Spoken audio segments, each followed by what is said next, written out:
The debate usually starts innocently. Someone swears by honey as a clean, natural booster for soil biology. Someone else fires back that molasses is the true microbe fuel. But the truth is far more dramatic, and every winter, countless gardeners unknowingly sabotage their soil life by choosing the wrong one.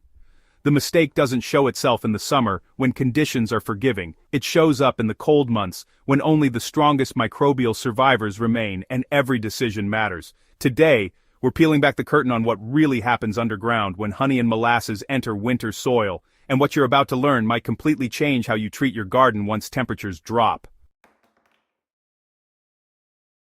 Before diving into the science, it helps to know why this topic matters so much. Soil microbes don't just help plants grow, they determine whether your soil thrives or collapses. They regulate nutrient cycling, build structure, create natural antifreeze compounds, and serve as the backbone of winter resilience. When temperatures fall below 10 degrees Celsius, most microbes slow down sharply. Below 5 degrees, many go dormant, and that's where things take a turn, because the food source you add, right before or during winter, will either support the microbes still active or wipe them out by creating the wrong ecological pressure at the wrong time. Let's start with honey. Gardeners who use it often assume it's harmless because it's natural and unprocessed. But honey is fundamentally antimicrobial. Bees evolved it that way for a reason. Between its enzymatic hydrogen peroxide, high osmotic pressure, low water activity, and acidic pH, honey suppresses microbial growth. It doesn't selectively suppress pathogens the way many believe. It suppresses almost everything. In warm soil, microbial communities can often rebound from this temporary inhibition. In winter soil though, where recovery is slow and populations are already stressed, honey becomes a biological sledgehammer.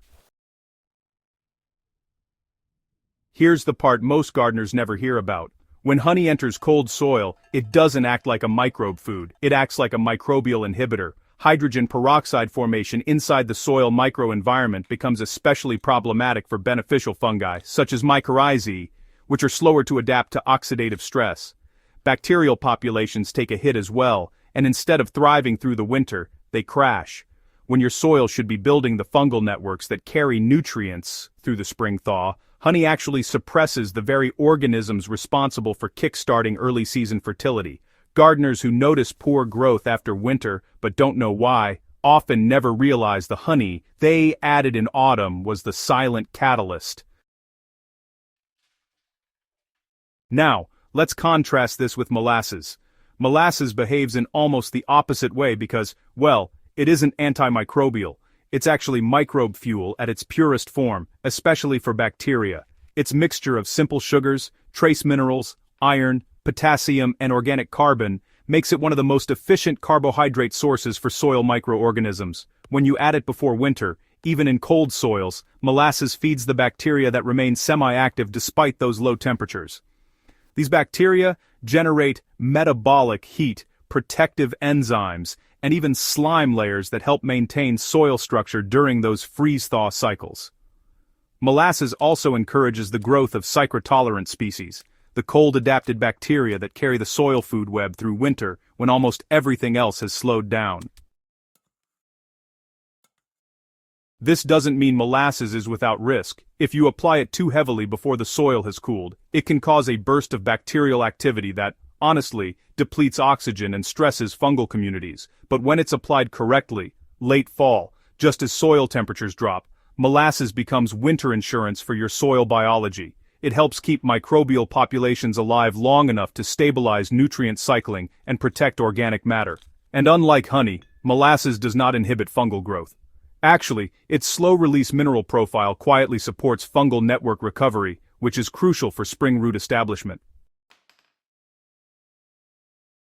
When comparing the two head-to-head in winter conditions, the difference becomes, well, pretty dramatic. Honey starves the soil food web by killing or suppressing beneficial organisms when they're already at their weakest. Molasses sustains them. Honey halts biological processes that should be building your spring nutrient base. Molasses carries these processes forward just enough to avoid collapse. Honey creates short-term sterility. Molasses enables long-term survival. And if you've ever wondered why your soil behaves inconsistently after winter, why some years your plants explode with early vigor while other years they stall, your carbohydrate source could be the missing link.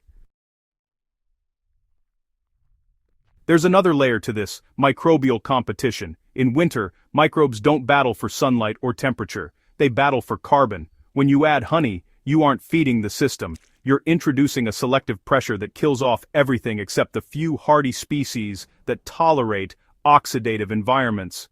These survivors are rarely the ones you want dominating your soil. When spring comes, the soil starts its biological season in an imbalanced state. Pathogenic bacteria, especially anaerobes, can take advantage of that void before beneficial microbes rebound.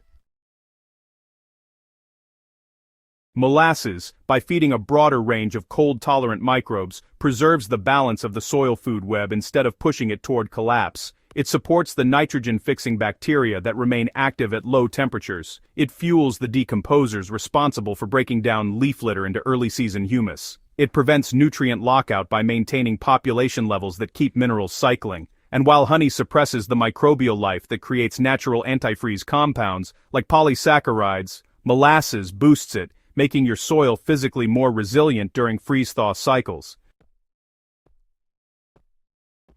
The practical takeaway is simple. If you're preparing your soil for winter, honey has no place in your routine. It's effective for wound sealing, grafting, and certain plant treatments, but never as a microbial stimulant. Molasses is the preferred choice because it aligns with the biological needs of winter soil and supports the organisms that determine next season's fertility. Even a modest amount applied before the soil fully freezes can mean the difference between rich, living earth in spring and a sluggish, nutrient-locked plot.